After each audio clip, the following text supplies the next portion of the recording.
Let's slow this down for a moment because what we're talking about today isn't about tricks, tactics, or trying to impress anyone. It's about communication that actually lands, the kind that feels calm, grounded, and real. Especially as you get older, attraction stops being about trying harder and starts being about showing up differently. A lot of men believe that attraction is built through money, looks, or saying the right clever thing at the right time. But when you look closely at real connections that last, you notice something else at work. There's a quiet emotional signal being sent. One that doesn't shout, doesn't chase, and doesn't beg. It simply communicates clarity and presence. Over years of observing how men and women interact, one pattern shows up again and again. The men who naturally draw women in are not always the most confident on the surface, and they're definitely not perfect. What they have is emotional direction. They know how to express what they feel without dumping pressure or confusion into the interaction. Most conversations fail, not because of what's said, but because of how uncertain and indirect they are. A man hesitates, softens his words too much, or hides behind vague language. He hopes she'll decide for him so he doesn't have to risk rejection. And while that might feel safer in the moment, it quietly erodes attraction. The human brain, especially when it comes to emotional bonding, responds strongly to clarity. When someone speaks from a place of grounded intention, it creates a sense of safety. Not control, not dominance, but direction. And direction is deeply calming to the nervous system. This is where a very simple shift in language begins to matter. Not because the words themselves are magical, but because of what they signal emotionally. When a man communicates from a place of ownership over his choices, his body relaxes, his voice steadies, and the interaction feels more contained. That containment is what allows attraction to grow without anxiety. There's a difference between asking for approval and expressing intent. Approval seeking creates tension. Intent creates structure. And structure is what allows two people to relax into the moment instead of negotiating every step. Think about how different it feels to hear someone speak clearly versus someone circling around what they mean. One feels grounding, the other feels tiring. Over time, people are naturally drawn toward what feels emotionally efficient and away from what feels heavy or confusing. This isn't about forcing anything or pushing past boundaries. It's about being honest with yourself first, then letting that honesty come through your words. When communication comes from that place, it doesn't feel rehearsed. It feels calm, and calm is surprisingly attractive. As we move forward, keep this in mind. Attraction isn't built by saying more, it's built by saying less, but meaning it fully. In the next part, we'll look at the first key shift in language that helps create this sense of emotional direction and why it works so deeply on a psychological level. Now, let's talk about the first verbal shift that changes the entire emotional dynamic of an interaction. It's not dramatic and it's not loud, but it's powerful because it comes from self-trust. This shift happens when a man begins to speak from ownership instead of uncertainty. When someone clearly expresses what they want, something subtle happens in the nervous system of the person listening. The brain relaxes because it no longer has to guess. Guessing creates stress. Clarity reduces it. From a psychological perspective, this is important because attraction grows more easily in a relaxed emotional state.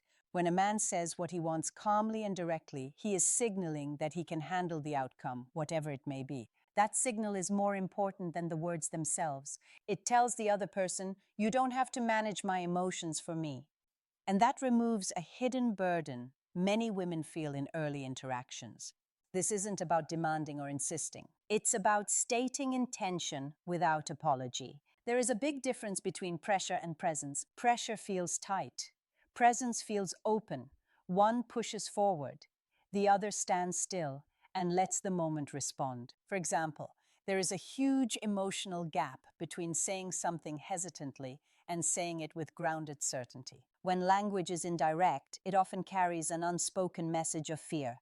Fear of rejection, fear of being seen, fear of wanting too much. The body hears that fear even when the words sound polite.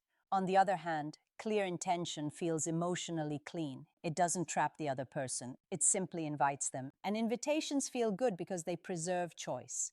From a brain health perspective, this matters because emotional ambiguity activates stress responses. The brain starts scanning for risk. Clear communication lowers that response and allows emotional curiosity to replace caution. This is where timing becomes important. Expressing desire too early or without emotional context can feel empty, but expressing it after a moment of genuine connection feels grounding. It lands because it matches the emotional reality of the interaction. The deeper reason this works is tied to something called emotional responsibility. When you take responsibility for what you want, you stop outsourcing your confidence. You're no longer waiting for permission to exist in the interaction. That self-containment is felt immediately. Many men don't realize that attraction often fades not because of a lack of interest, but because of emotional diffusion. The interaction feels scattered. Nothing is anchored. Clear intention acts like an anchor. It gives the moment weight. But there's an important balance here. Intention without emotional awareness can feel self-centered. That's why clarity alone is not enough. In the next part, we'll explore the second shift that completes the picture and why combining intention with genuine appreciation creates a deep emotional imprint that lasts far longer than attraction based on surface-level traits. Now we arrive at the second shift, and this is the one that transforms clarity into connection. Without it, intention can feel flat or even self-focused. With it, intention becomes emotionally resonant. This shift is about appreciation, but not in the superficial sense most people think of. Real appreciation is not flattery. Flattery tries to get something. Appreciation gives something. The brain can tell the difference instantly. When appreciation is genuine, it activates areas associated with safety, bonding, and emotional memory. This is why certain interactions stay with us long after they end, while others fade almost immediately. From a psychological and nervous system perspective, being appreciated for who you are, not just how you look, regulates emotional stress. It tells the brain, I am seen, I am understood, I am valued. That message is deeply soothing, especially in a world where most interactions feel rushed or transactional. When appreciation is paired with clear intention, something powerful happens. Desire no longer feels consuming or needy. It feels chosen. And being chosen is very different from being needed. Need creates pressure. Choice creates warmth. This is also where integrity comes in. Appreciation only works when it's aligned with your tone, posture, and presence. The body is always speaking. If your words say one thing, but your body says another, the nervous system notices the mismatch. That mismatch creates distrust, even if the listener can't explain why. Congruence is simply alignment, your words, voice, and body all telling the same story. When you speak slowly, maintain eye contact naturally, and allow space after your words, sincerity has room to breathe. Rushing kills depth. Stillness creates it. Timing matters here as well. Appreciation has the greatest impact when it's offered at moments of emotional openness. At the close of a meaningful conversation, after shared laughter, when there has already been presence, used sparingly and honestly, it creates what psychologists call an emotional anchor. An emotional anchor is a memory linked to a feeling. When someone later thinks of you, they don't just remember what you said. They remember how they felt in your presence, calm, seen, valued, desired without pressure. From a health and well-being perspective, this kind of interaction reduces emotional burnout. It creates cleaner endings to moments instead of unresolved tension.